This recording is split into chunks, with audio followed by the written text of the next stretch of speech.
And welcome to another episode of the Body and Mind Podcast. Bleh. Once again, I am your host, The Mind, and with me is my co-host, The Body. Body, welcome back. Glad to be back. I've worked out a lot of anger issues the last couple of weeks. Oh, yes. The blackness has subsided. Yeah. With a little bit of homebrew help. Oh, yes. So, this week's show, we're going to have our usual NFL review of Week 4 and preview of Week 5, and also a preview of the upcoming Baseball playoffs. And we're also going to talk about a couple of NFL players in contract strife. Yes, we are. They are dealing with anger, especially one of them this week. A lot of anger. Oh, a lot of anger. We are not. We are in serenity. Zen. We're in Zen. Serenity now, insanity later. that's a ticket. So let's kick this whole thing off by reviewing Week 4. So we've lovingly handcrafted a selection of games to talk about. So let's start off with the Minnesota Vikings against the soon-to-be Super Bowl champion LA Rams. Oh, we're going to take on that statement later in the show. Here we go. Going to take on that statement later in the show. So in this one, the good ship Viking crashed upon the shores of Los Angeles. And gave up, I believe it was 556 yards of offense with that dynamic defense. Dynamic. Yeah, it's dynamically getting scored on. Week after week. After week. Oh. So what are your thoughts on this crazy game? Why are the Vikings getting slaughtered like this? I just think the Rams' offense is that good, and as I said in the past, the Vikings' defense is that much better at home. You just look, well, here's an example. They gave up 556 yards this week. Same offense, the Rams, last year, would they give up 7 at home to them? Home, away. Different personalities with this Vikings defense.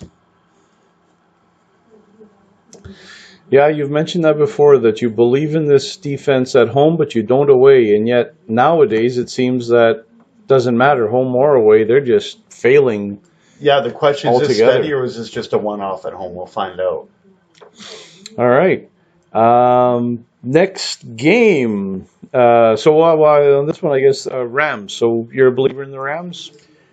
Well, they have, I don't know, because Talib's out, so that's one corner out. Love that front three. Linebackers. I think the defense, like they got exposed last week against Minnesota. I think it's going to be a lot of shooting around because I think even having one guy hurt a lot. They got a lot of talent there, but they will team. Okay. So the defense could be hit or miss. I see a lot of potential shootouts. Not to Kansas City's extent, which we'll get to later, but I see some shootouts. Yeah. All right. So moving on to the next game.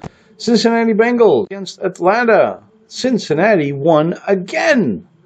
And Atlanta loses again. Kind of wake me up when the real Bengals show up, because I don't know who this 3-1 Bengals team is anymore. Well, you know why they're winning right now? But it's not the playoffs. That is true. There's no. They'll do a playoff face plant, the yearly face plant, and when they hit that brick wall. Or could this be the year? Well, I wouldn't pick Super Bowl for them. But since we've given it, remember how we talked in hockey last year, how everyone's given up on Washington, so the monkey's off their back? That is true. Could Cincinnati get to the playoffs this year if they keep this up and everyone's just given up on them and they actually win a playoff game? Well, I think it's fair to say that absolutely everyone has given up on them. So, yeah, if they're going to pull a Washington Capitals-like run, this is year to do it, because I doubt anyone, myself included, has any faith in this group. Neither do I. Especially and we even had faith in the Capitals last year when no one else did. Yes, we did. We don't even have faith in the Bengals. That didn't work out I do not have faith in the Bengals. I had faith in the Capitals. We both did. But in the Bengals, no matter what they've done, it's still Marvin Lewis. I'll believe it when I see it. Still Marvin Lewis and Andy Dalton. Exactly. Off to greener pastures. So I will add, A.J. Green has proved me wrong, because I've seen the decline. He's back to being A.J. Green. Yeah, and that Ross kid, he's proven that he can catch a ball. Yes. Not bad, not bad. And Boyd played well, too. Yeah, except Eifert, once again injured. Yeah. Oh, poor guy. Every year. And this one sounds like a horrible one too. Like I think broken ankle or whatever. Like sounds like he's done for the year. Guy gets so hurt so often, even his feelings are hurt now.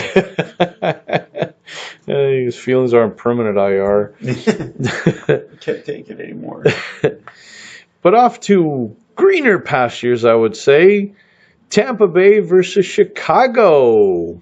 Another Mac attack hits Tampa. Tying an NFL record for 4 consecutive games with a sack fumble. Man, he's having... This is the most dominant performance I've seen for defensive player. You mentioned since J.J. Watt. Mm-hmm. I would go back to Lawrence Taylor in a year. Yeah, way to go, Raiders. But hey, I'm happy for him because I never had any issue with him. Yeah, this definitely just looks worse and worse for Raider fans every single week that he plays and dominates like this. Oh, it's just mind-blowing. Like going into last week, he had more sacks and as many, if not more, better stats than the Raiders' defense combined. Well, to me, this fully feels like a season that is fueled by spite. And as a fan of spite myself, I am totally behind this spite-raged Khalil Mack attack. Well, I think it's spite. I think it's rage. It's the first time he's had help on defense. I suppose that always helps. Yeah. Oh, apparently there's someone else who's gotten a little bit of help and is doing unexpectedly well this year. Trubisky? Nope. We'll be talking about him soon. Oh. You have had more faith in this certain person. You also mentioned he just needs a bit of help. Oh, yes. I know who you're talking about. We'll be talking about this person soon. Yes. Yeah. Yes. It's coming. But first, New England. They're facing Miami this week. Oh, they're done. They're finished. They can't beat anybody. They just got beat by Patricia and the Lions. And it's over. Yeah, I looked at this game this weekend for a second. I thought, I want to take Miami for the upset. And then I thought one rational thought came to me. Miami barely beat the Raiders at home. Uh-huh. Good luck with that. 37-8 later, and New England is back. Yeah, and so are the real Dolphins.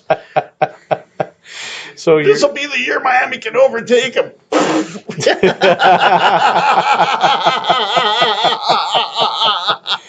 So your one thought of logic came in spades this week. Oh, yeah.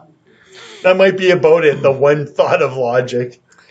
That was the truly remarkable part about this is that Miami was flying pretty high in the first 3 weeks and had people kind of starting to believe that maybe at long last the dark times are over. Yeah, it's funny. People are believing in Ryan Tannehill, which I never really have. And he was a solid 10 for 20 against the Patriots in a big game this week. Mm.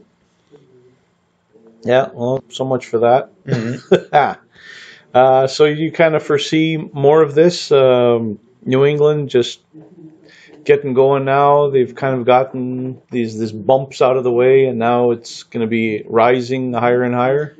This happens every year. You're best to get him in September. Oh, by the way, Edelman's back. Oh, gee. Oh, this just gets better. Ooh. And they found a running game with Michelle now. So good luck to everyone, even with Gronkowski here. Good luck. All right, so Survivor. And Josh Gordon seems to be getting acclimated slowly. So, yeah, good luck, everybody. Yeah, we even forgot about them. Eesh. So safe to take the New England in Survivor pool picks again. Yes. Next, Philadelphia against the suddenly surging Tennessee Titans. Titans standing tall. Titans running the ball. I didn't know if they'd stick to the running game as much as they did under the previous regime. And love the defense. It's Vrabel who's got to bring that old New England defense. And they had the personnel for it. And going to get Malcolm Butler, they pretty much got the old New England corners from a couple years ago, Malcolm Butler and Logan Ryan. Not shutdown guys, but solid guys. Yeah, liking the way this team's coming around. Well, they have been playing some ugly football, and I think that is a reflection of those hideously ugly helmets they're wearing this year. They've ditched those nice white helmets for this horrible dark blue thing with some stripe down the middle. It looks awful, and yet obviously it's gotten in their heads because like ugly helmets, ugly attitude, ugly wins. Well, think about it this way. Mike Vrabel, the coach, used to be with New England. And he's ugly. He's ugly. He's hideous. Think about it this way, too. Even though they're doing it more with the run than the pass, when he played New England, that was the Brady era, but Brady was Brady got glamour and credit then, but when Vrabel and McGinnis and that and Bruschi were in New England with Brady, people forget New England used to actually win ugly then. When you talk pre-Matt Randy Moss, Russ Welker, Yeah. the Patriots actually used to win ugly. That is true. They did have a fearsome defense back then, too. Yeah. And they would bend but not break. And kind of the same thing with this group. They just win ugly. And on the D-line, they also had Wilfork. Mm-hmm. So, ugly. Yeah. Ugly, powerful, strong defensive efforts. Mm-hmm. Yeah. I like it. The coaches imparted his ugliness on this team for victories. Yes. When ugly is good. When ugly is beautiful. Yes. Speaking of ugly, Seattle, Arizona. Nothing beautiful about this ugliness. Bit of an ugly incident. Earl Thomas gives the finger to the world. There you go. He flips the bird to the world. I have an interesting question about this. Uh-huh. Because the big thing was Earl Thomas flipping the bird at the Seahawks bench as he's carted off. Now, while he's on the ground hurt, Seahawks come around, Cardinals come around. Coach Pete Carroll comes out to see how he's doing. Now, Carroll is the coach. I don't know if he has anything to do with contract negotiations or how. I'm curious about the exchange with Carroll and Thomas when he's out there.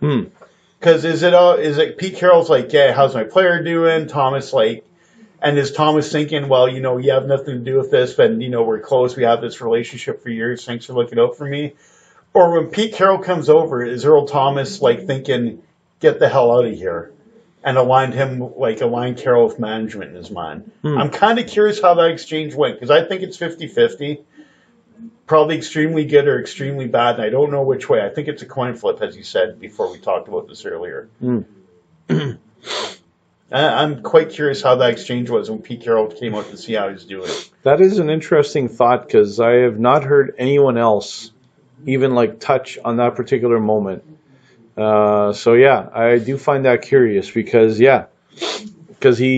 is, after he broke his leg and he's being carted off, obviously still angry about his whole contract situation with Seattle, and just flipped off the world, or at the very least his own bench, and the question is there, so who's he flipping off? Is towards the bench, his teammates, the coaches, the coach, or was the owner on the sidelines? The GM? The GM, was upper management. Is that who he was, sharing his ill will towards? So, crazy scenario. And we'll be touching a little later on both him and his brother-in-arms, Le'Veon Bell. Bong. All right. And Seattle beat Arizona 2017. Meh. Yeah. Next, the game of the week this past weekend. And who thought this would have been the game of the week? Cleveland versus Oakland. Wow. In a shootout to end the ages. Man, this is unbelievable. Beast mode runs wild. 45-42. Nick Chubb. 87 points between these two. Oh, it was just insane. We went to overtime. We had points. We had Baker Mayfield running wild. We had beast mode running absolute beast mode. Nick Chubb, got 100 yards on 3 carries? Yeah, well over 100 yards and 3 carries. It's funny because earlier in the game, I'm listening to the commentators talking. They're talking about the Cleveland backs getting carries at him, and they can't even find a way to get Nick Chubb on the field. Maybe they ought to look into that.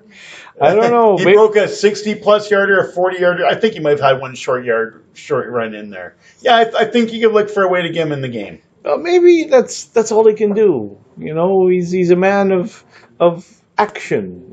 He's you can't give him too much at once. He doesn't because he might take yardage you badly need. Yeah, because you had the lazy Carlos Hyde at 22 carries and he got a measly 82 yards. And a touchdown. Hold up your end, son. Hold up your end. Come on. Hyde. 22 carries. That's embarrassing. It's not even 4 yards a pop. It's your boy Chubb in 3 carries, got 105 yards and 2 touchdowns. And the only thing keeping that total down were the touchdowns because he could have ran further. Could have kept going. He could have kept going to the tunnel, Bo Jackson style. He could have gone up into the black hole. The physical limits of the stadium were the only thing that stopped him because the Oakland defense did not. He could have run after the ghost of Tupac.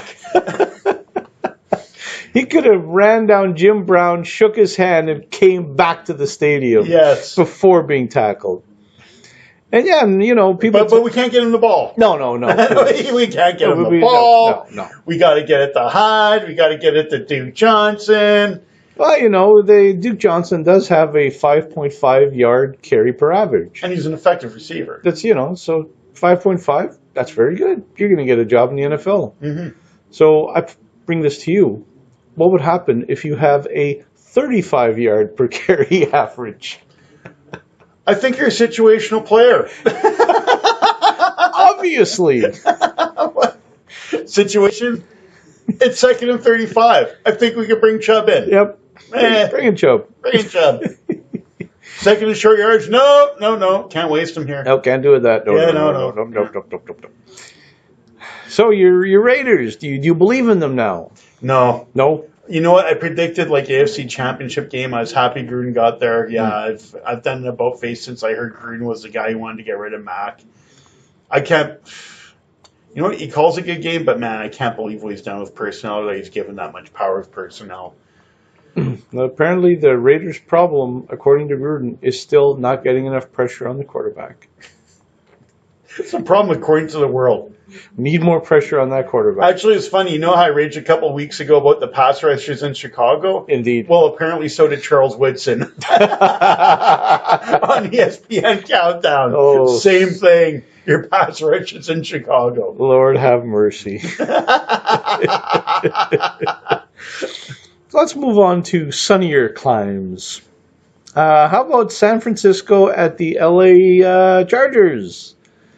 San Francisco is missing a quarterback, I hear. Jimmy something? Jimmy who? Jimmy what? Yeah.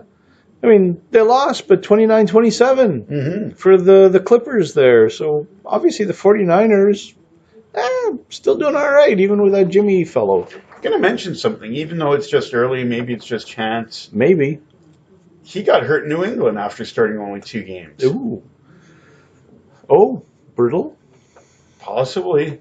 Brittle? Coincidence or lack of durability? Ooh. We'll find out. If Coincidence or pattern? Yes. We'll find out. I remember Chris Berman and Tom Jackson used to have a saying on the old NFL Countdown in primetime. Once is an accident, twice is coincidence, 3 times is a problem. We'll see if there's a third when he comes back next year, or even like within the next couple of years. And quite frankly, right now, I am loving the name of San Francisco's backup quarterback. C.J. Beathard? You say that. I say beat hard. I stand corrected. Especially with that last name, I stand corrected. Potato, beat hard. Let's call the whole thing off.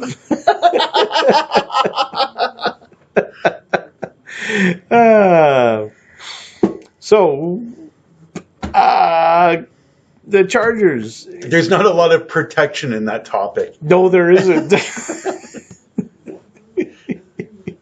It's a hard topic to talk about. Yeah.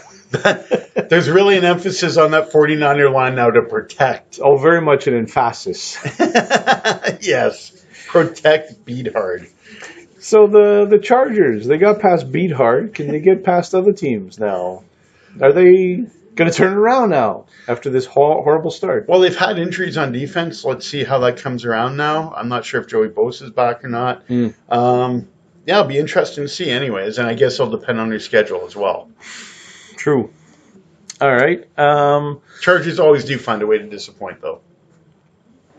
Once again, the AFC West is once again not the group of death, but the group of disappointment. Yes, again. Again.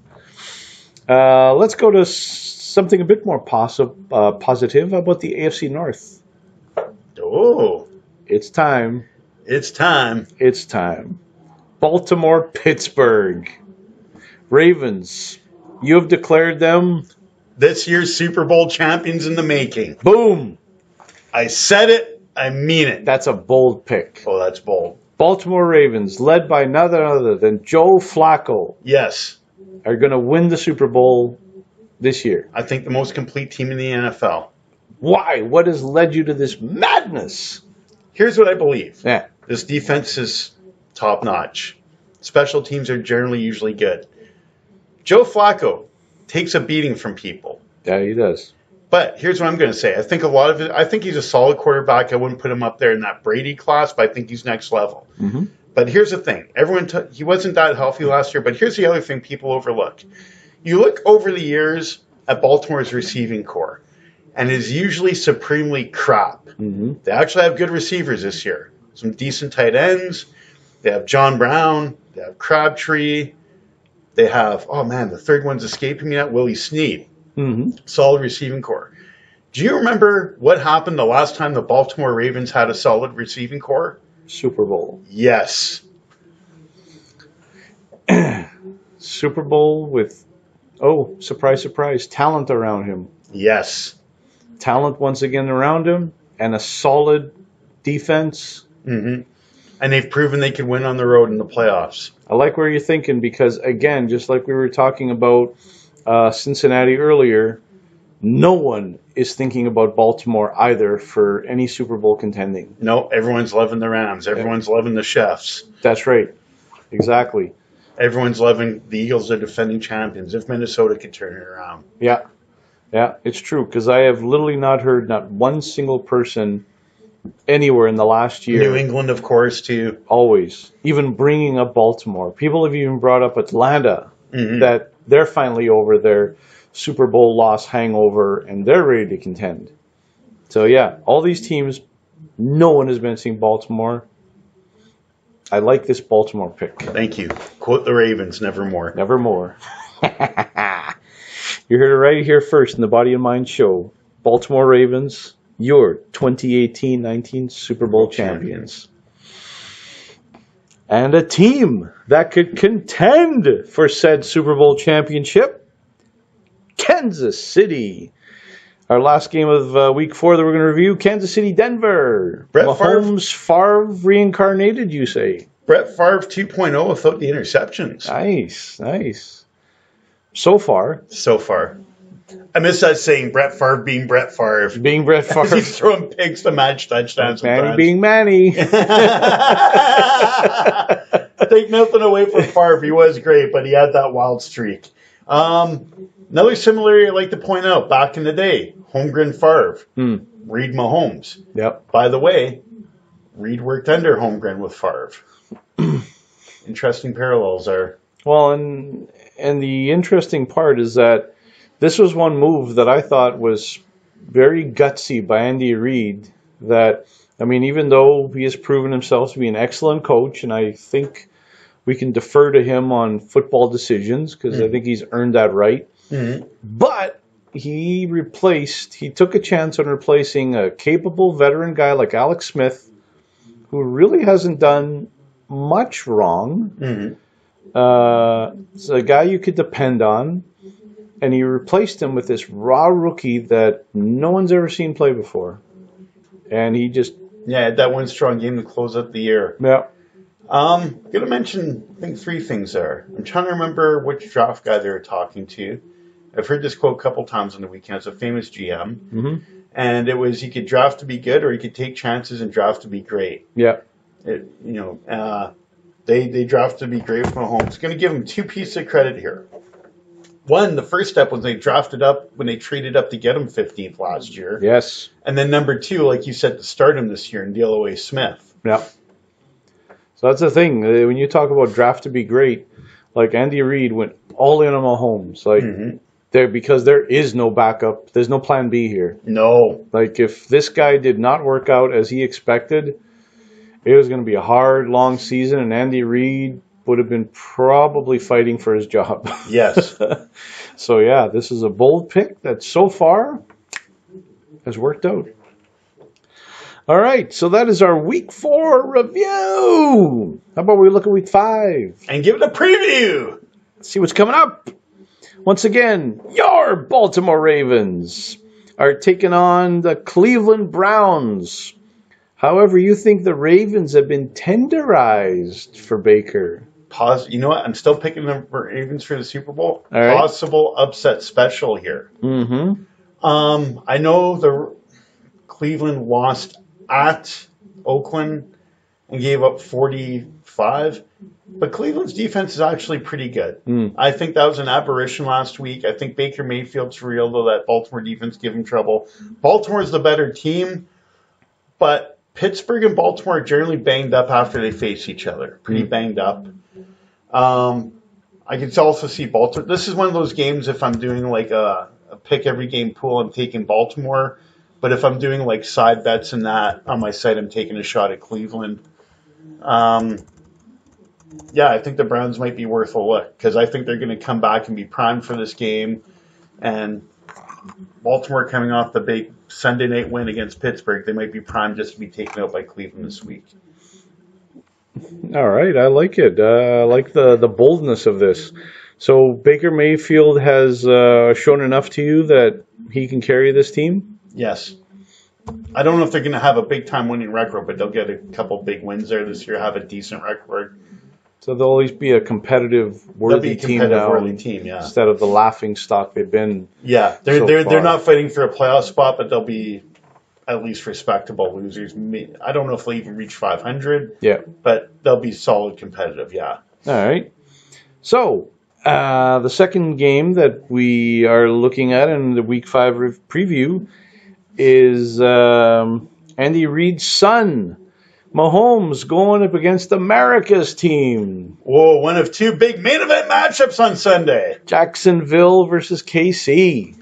Man, this is going to be awesome. How will the son of Reid handle the pressure of this super crushing death defense from Jacksonville? Well, I think Jacksonville's defense is going to play pretty well, but it's going to be tough to keep up the points. Here's the other part.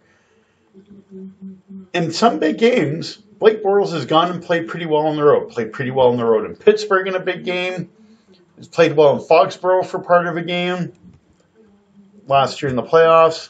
But man, Arrowhead is a completely different beast. Mm-hmm. And no matter how well Jacksonville's defense plays, can Jacksonville still keep up with the points? There's been times Bortles has proved he can.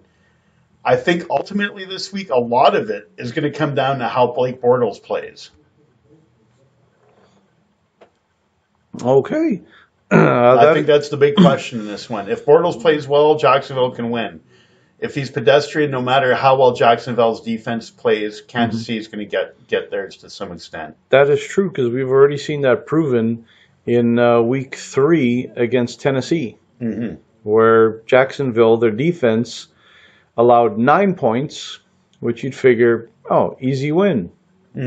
Not when you only score 6. You're not keeping Kansas City to 9. Yep. Yeah. You'll be lucky to keep them to 29. Exactly. Yeah. So they'll need Bortles. Which Blake Bortles do we see this week? Do we see the 300-yard passing Bortles, or do we see the stifled Bortles? I think we see closer to 300 yards because of Casey's defense. But Arrowhead itself, everyone talks about Seattle. Arrowhead is every bit as loud, if not louder, than Seattle. Love it. Yeah, that'll be a matchup for the ages. Another big match we want to look at is Atlanta-Pittsburgh. This game confuses you. Yeah, I don't know if either one of these teams deserves to win a game. If you stuck a gun to my head, I think you'd be blowing my brains out. Maybe a slight edge of Pittsburgh because Make a pick. I can't do it, man. You know what? I think I give the edge to Pittsburgh because they're at home.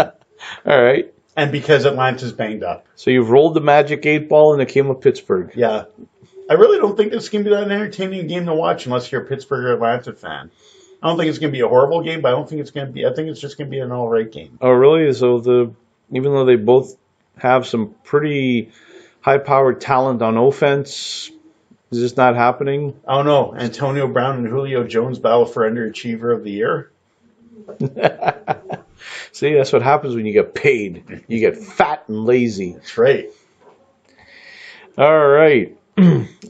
Speaking of fat and lazy, Oakland against the LA Chargers. Can Oakland extend their unbeaten streak? No!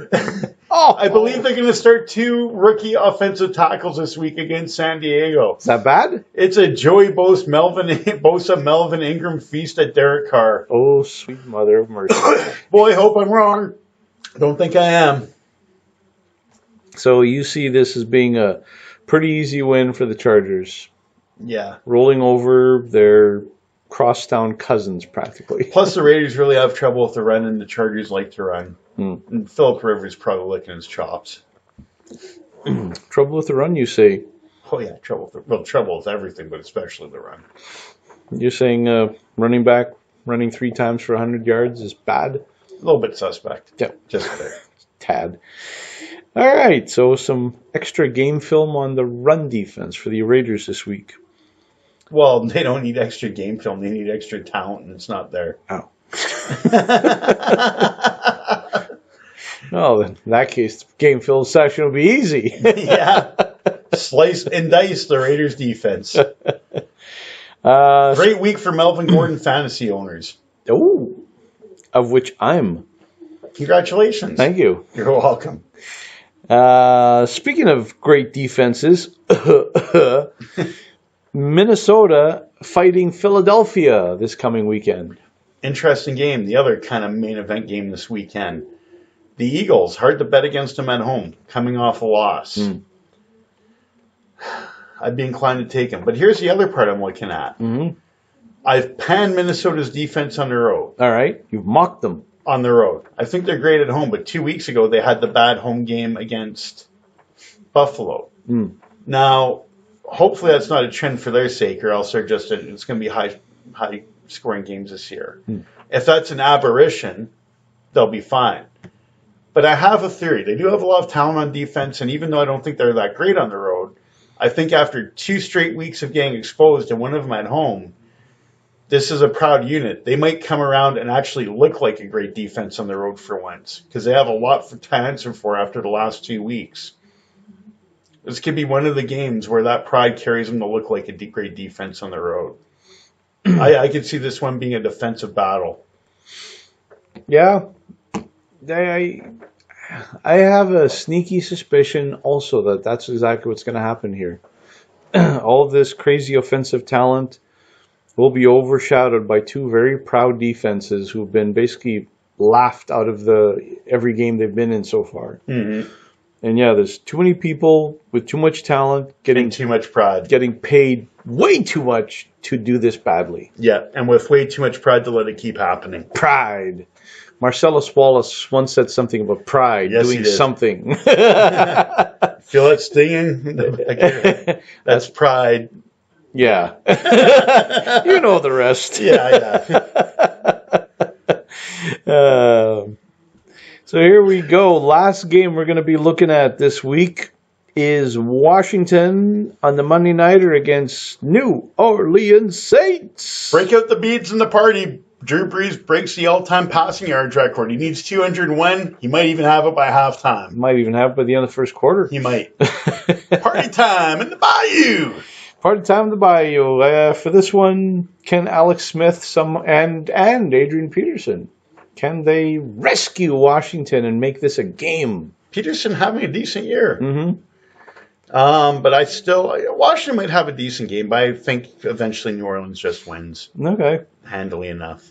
I know Alex Smith being the kind of nickel and dime, kill you. He's got a high passer rating, 102.2, I believe. No, that's the thing. He's generally, the old Chinese water torture, like 1 drop at a time, He'll kill you slowly, like 5-yard passes, 7-yard passes, and work you down the field and grind you. So it'll be interesting to see if that kind of Alex Smith type grinding, throwing, and then Adrian Peterson's grinding, running will be enough to frustrate New Orleans. That's kind of the way you want to attack that aggressive defense. Right. Yeah. So although New Orleans looks like they're going to have some fun on offense, their defense, I think, might get frustrated. I think this is one of those games where Washington stays close and New Orleans pulls away a little late third, early fourth quarter. All right. One of those 10-point games with Washington's in it most of the night. The 10 points isn't really indicative of it being a blowout or anything. Yeah. I like it. A good, entertaining, and By the way, speaking of Monday night, because Booker yeah. McFarlane is there on commentary, who are you liking better on commentary, Tony Romo or Booker McFarlane? Because I think they're both awesome. I'm loving the bookmobile there going up. I do like the bookmobile. That is fantastic. But I think he's quite fantastic. Boy, yeah, that's a tough one In different to pick, ways, too, because they're not similar. They're both really good in their own ways. Yeah, I guess with Booger, I guess I'll have to, want him to have like another, year under his belt. So far, I'm sticking with Romo because, just the insight he brings into every game he's in is phenomenal. Like, because it literally feels like you're inside this guy's head and he's telling you literally what's about to happen, and then it happens. So it goes to show just what an amazing quarterback this guy was. And you hear it every week. So I love listening to him, and just it's ridiculous the fact that he's almost like already watched this game and he's just telling you because he gets it right. But Booger has been on par though. I have enjoyed his analysis, and the Booger Mobile, boom. Fantastic. And normally we don't talk about bye teams. Oh, we're going to this week. But this week, you have some thoughts on Tampa Bay and Chicago both having the bye this week. Because they had just previously faced each other in an epic beatdown. So for Chicago, they need to bye this week to heal their fists from pounding out Tampa Bay. And Tampa Bay, maybe they should just take a bye for the rest of the season. Well, Tampa Bay, I guess they need to ice their face from headbutting the Chicago Fists for so long. I would like to hand Dirk Cutter, the Tampa Bay coach, the early award for non-coach of the year going into last week's game on Wednesday, telling the Tampa Bay Buccaneer team in a team meeting that their starting quarterback Fitzpatrick at the time, who was leading the league in yardage, was on a short leash. And that he nearly pulled him Monday night for an unknown. Well done. Well done. Done, Cutter. Oh. Add a way to give faith in your starting quarterback. Because, all he's been doing is winning games and putting up 400 yards every game. But no, we don't want somebody like that leading our team. No. No, let's put in the guy who licks W's. And that's how he inspires his teammates. God, you know what's weird? This is my.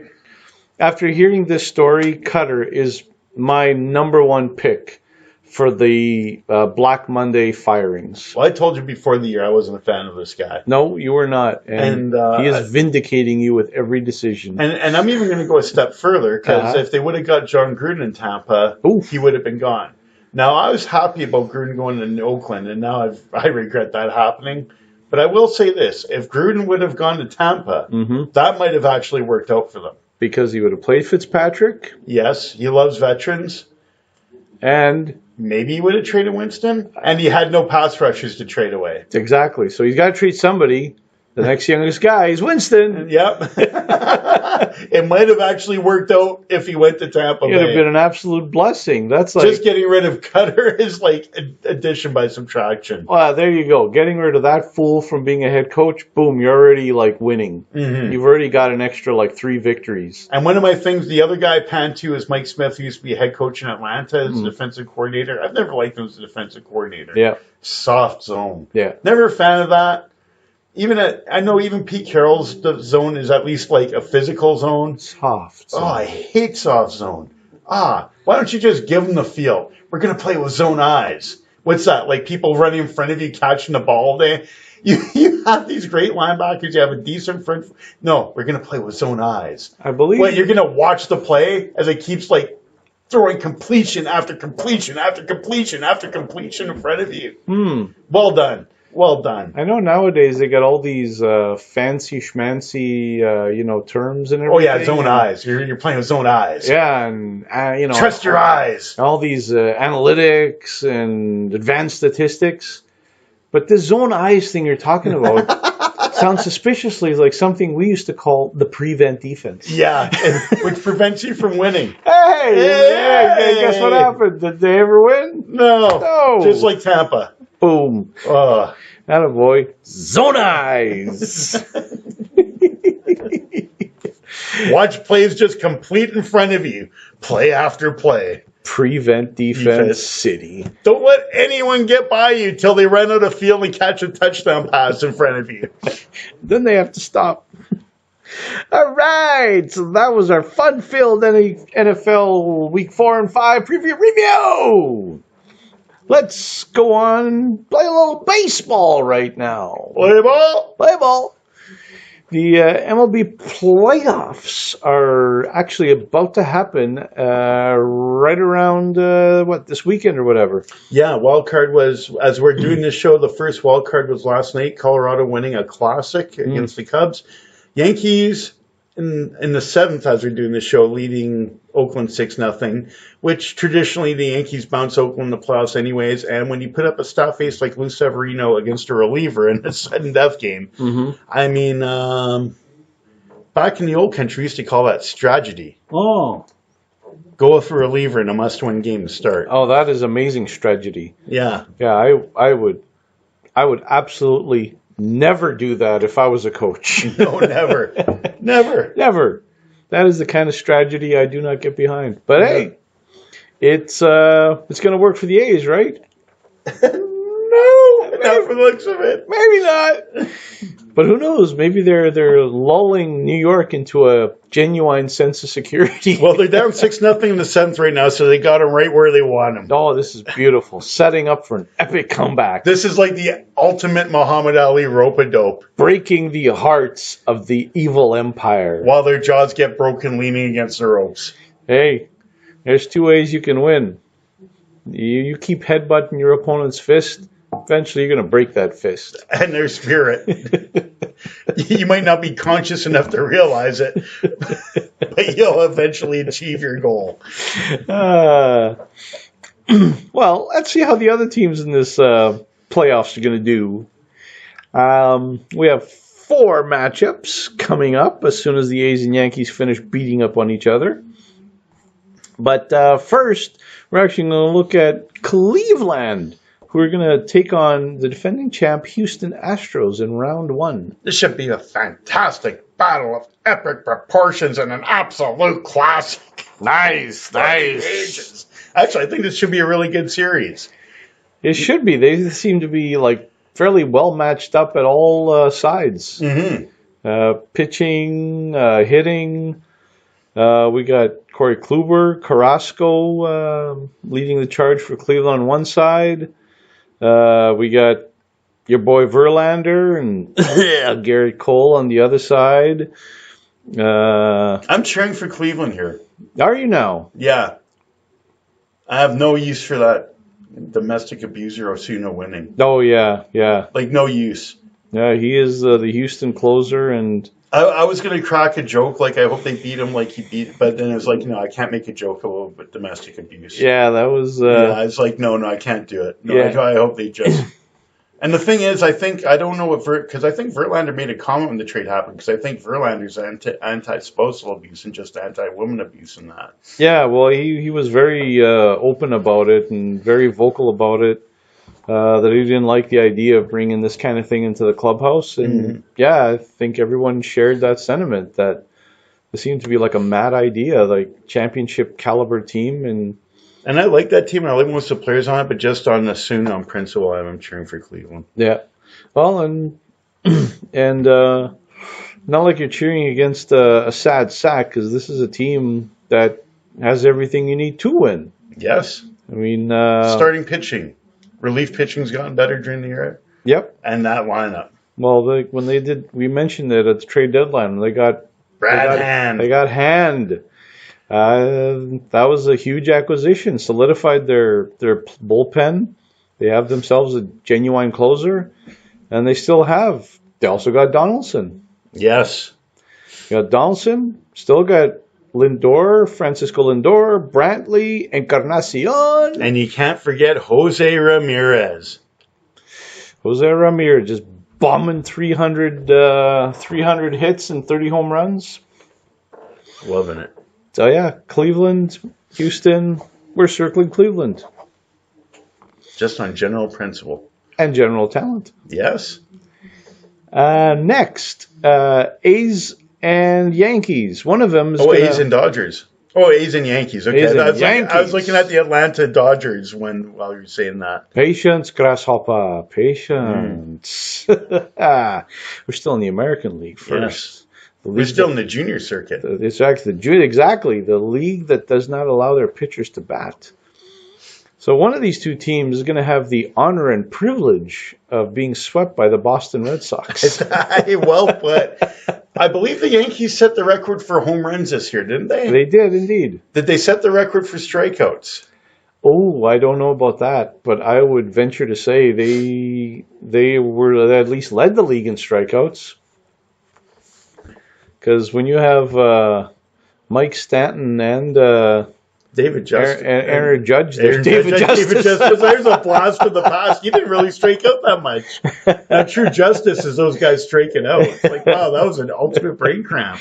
Good one. Thank you. But it's like, wow, there's a true blast from the past. Yeah, David Justice. Did he play for the Yankees as well? I don't think he did, but he did play for Oakland. I know he was an A, yeah. And he was a Brave, and he was Cleveland. Mm-hmm.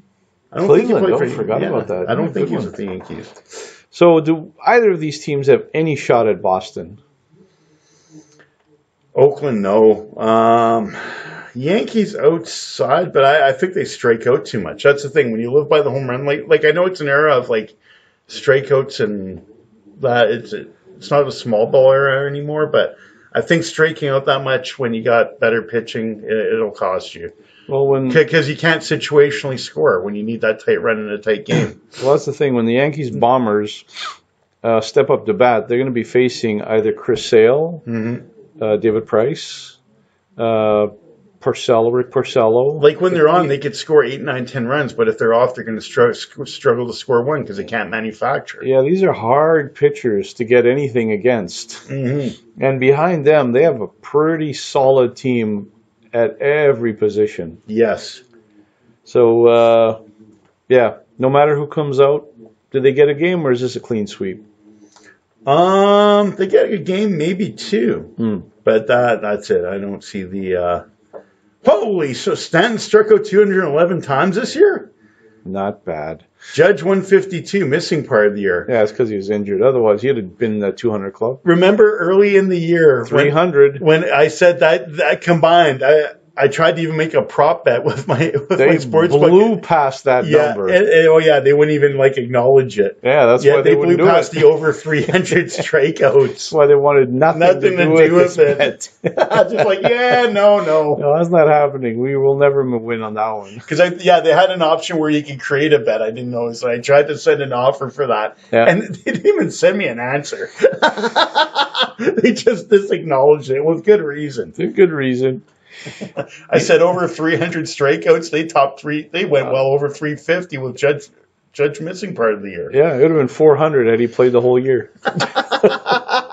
Wow. Yikes. The ultimate Casey at bats with those boys. All right, so we've got our ALB or our American League final there. Cleveland will be taking on Boston. Over in the National League, the senior circuit, where small ball is played. We have the suddenly surprising division champion Atlanta Braves taking on the LA Dodgers, who fought and scratched and clawed their way to the playoffs. With money.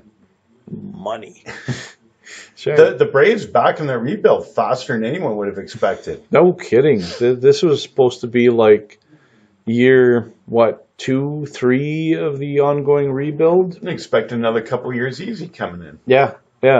I don't even think people even thought 500 was really in the books for this team. No. No, it wasn't. Way more than 500. So Atlanta, with such starting pitching such as Fultonowitz, Gaussman, Newcomb, Sanchez, and Teheran, do they have a shot against what LA can throw out there? If with you look, Wood and they have a big guy there too in LA. What's his what name? about Kurt Kershaw. Kershaw? Kershaw. Kershaw. That's it. He wins He's 20 starting games game every year. two. Yeah, yeah. Really? Yeah, I'm trying to remember. He's starting game Who's one. game one? Is it Hill? No. Is it Rigo? Yeah, but yeah, I saw Kershaw's game two. Bold. Might have been just the way the rotation sat out though, because they still had to win the division at the end. The starting pitching. Who are you liking? You liking LA, Atlanta here? I don't know. Kershaw was good in the playoffs last year, but he's had that playoff history. That's It's one true. of those ones. LA's loaded with talent, but the Braves are just too young and stupid to know any better, and that might actually help them because there's definitely going to be pressure on the Dodgers. Mm-hmm. Atlanta's playing with host money. Like, we don't belong here. Yep. No pressure. Yep. Nothing to see here. Dodgers 6th straight year in the playoffs. LA. Going to be an interesting series. Yeah, I still think LA will win it. But it's going to be tight. Yeah, they were bumping and bumbling along the season, but the fact that they still managed to scratch and grind out because they were not in the playoffs just a few short weeks ago. No, it's not like they walked there like last year. No, they limped and they scratched and clawed to that get may into work the out to their playoffs. benefit. Yeah, so they have to fight to get where They've they had to play playoff baseball. Oh yeah, they've been playing that I'd say for at least 2 months now. This one might go because first round is 5, right? Best of 5. Yes, I believe so. I believe this one's going the full 5. Yep. Yeah, I think Dodgers are gonna pull it out though. I think the Braves will be fun. Oh, this will be fun. And they'll be young and stupid and bold. Yes. But I think eventually talent will win out. Colorado, Milwaukee. What do you think? How's Colorado's pitching been lately? It has been acceptable. Yes. But really their power, for the most part, is their power. Kind of like Milwaukee here, though, because Milwaukee's like the same thing, acceptable pitching and just that lineup. Yeah. Well, getting Yelich this season, that was a Huge move. Big money move for them, and it has paid off. Ryan Braun this season has been, but still Ryan Braun. Yeah, I like Milwaukee. Probably in 5 here. Might take all 5 games for overs. Oh, I think so, because the Colorado hitting, like they have so many, like Arenado there and Charlie Blackmon. It's a Colorado tradition. They just keep rolling out hitters. They just keep rolling out Whether hitters. through the system or where they pick up veterans from somewhere else, they always roll out hitters. Well, even one of their, kind of like promising prospects, David Dahl, who's been injured for almost 2 years now, is finally starting to show what he's capable of. Even a guy like Ian Desmond finds himself there again. Exactly. So yeah, Colorado, just their hitting is so supreme that. Yeah, you could go either way, especially, and both these teams took right till the end of the year to get there. Yeah. I'm going to give Milwaukee in 5, all the games overs. All right. I like it. Milwaukee. So there you go. For round 1, we have Cleveland. All those series might go 5, except for the Yankees. Except for actually, we're talking that's best of 5. So, yeah, I can't go 6 or you can't go 6 or 7 because it's out of 5. So I guess is it I'll go 3 3 or 4? Yeah. I don't think it's going 5. You say 4, I say 3. Mind you, with that Yankees rivalry, I guess I could always carry some weight and stretch it, but yeah, it might mean a game will be decided before, maybe decided by the 8th inning instead of by the 5th. Mm-hmm. Yeah. Oh, those two teams traditionally also play those 3.5-hour games, though. That's true. That's good TV. Yeah. As much as I love baseball and playoff baseball, I don't know about a 3.5-hour good game. times. So, we have for your ALCS Cleveland versus Boston, and in the NLCS we got the Dodgers against Milwaukee. Let's play ball.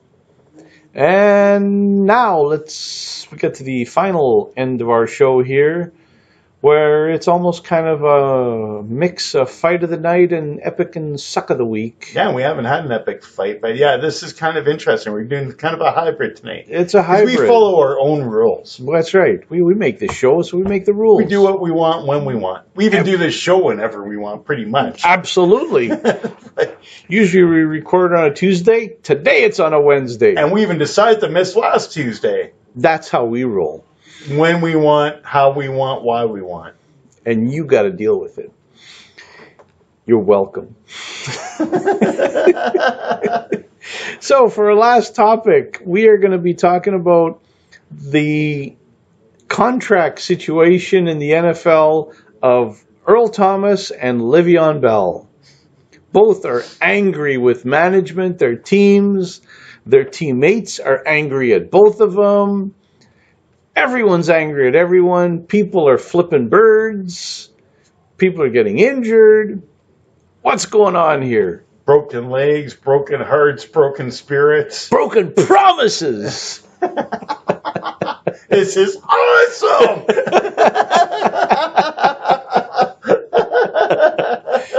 So, Earl Thomas, are you for or again? I'm against. Absolutely against. But all of the NFL players are in his camp. They're all in favor of him. Because they all want to get out the last year of their contracts, too. Poor Earl Thomas. He didn't get paid. How much has he made? $40 million in the last 4 years. Wow. That's poverty.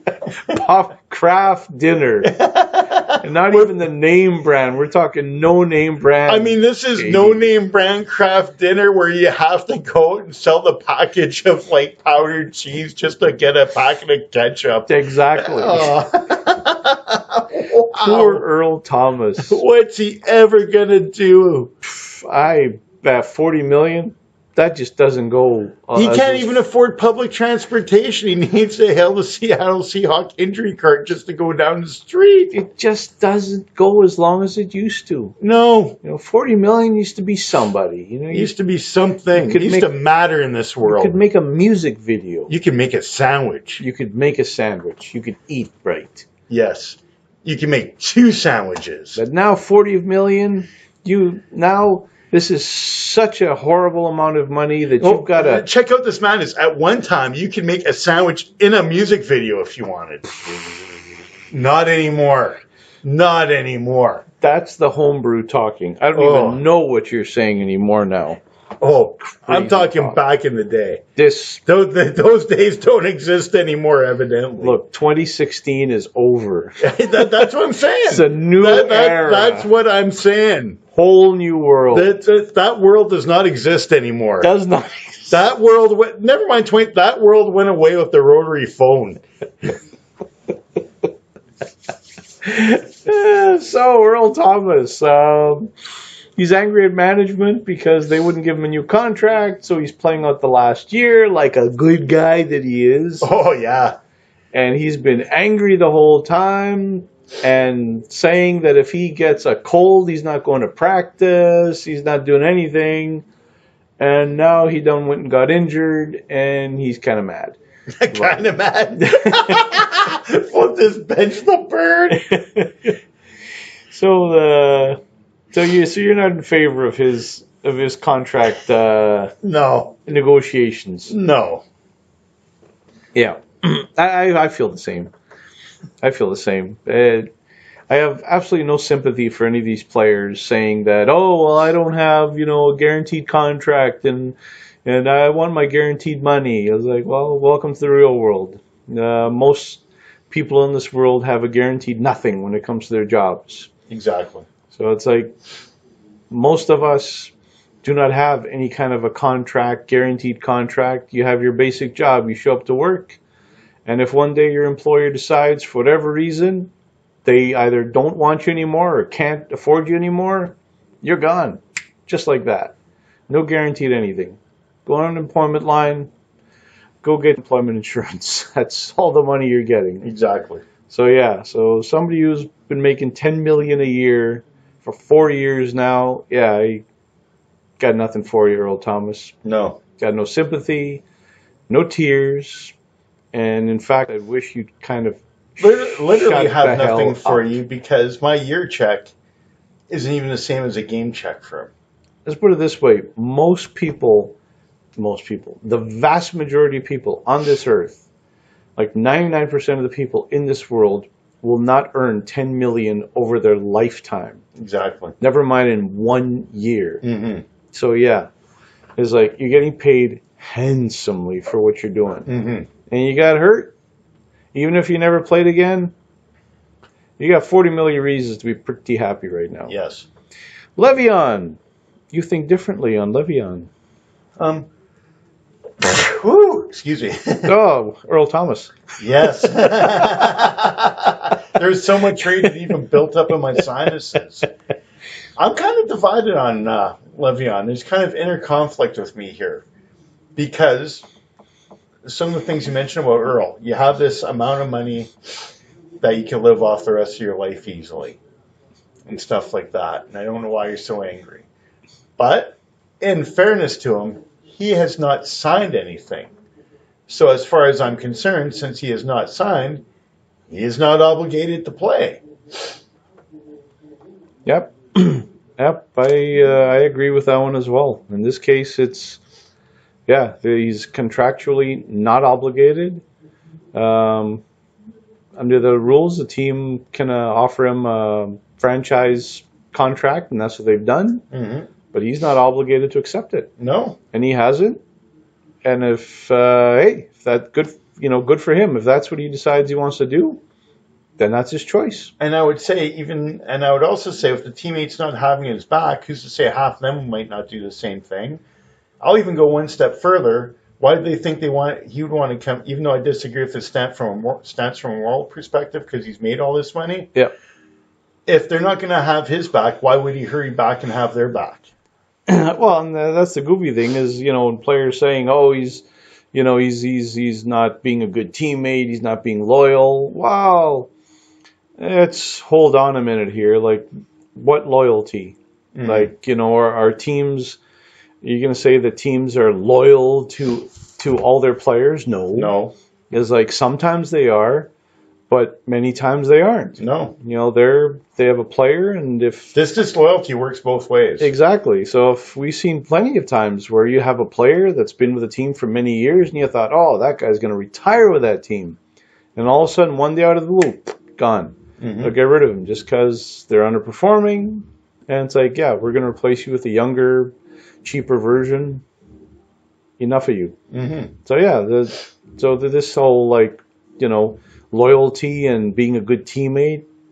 It's like, no, he's got to think about his career. Plus, even look at a couple of years ago when Antonio Brown was on Facebook Live while Mike Tomlin was talking to the team. Mm-hmm. Is that loyal to the team? Yeah, exactly. That's somebody who's like in the locker room, getting worrying paid more by about the social team. media. Yeah, than actually paying attention to his job. So Le'Veon, I got no beef with what he's doing. This is a career choice, and I don't blame him. This is your career. Mm-hmm. You only get one shot at the NFL. You only get one shot to make all the money that you possibly can. Mm-hmm. And you're not breaking any contractual agreement. He's not holding out. Not Earl doing Thomas anything. is under contract. He's under contract, so he's got no reason to be whining and crying. But Le'Veon, he's a free agent. And I understand sometimes there's situations where players have a few years left under contract and maybe management promises them. Mm-hmm. So those situations, even if a player's under contract, I get it. But I'm pretty sure Seattle wasn't offering him anything his last year. It's his last year. Yeah. So play it out for Thomas. Yeah. Play it out. Play well. And next year, cash in. Mm-hmm. The end.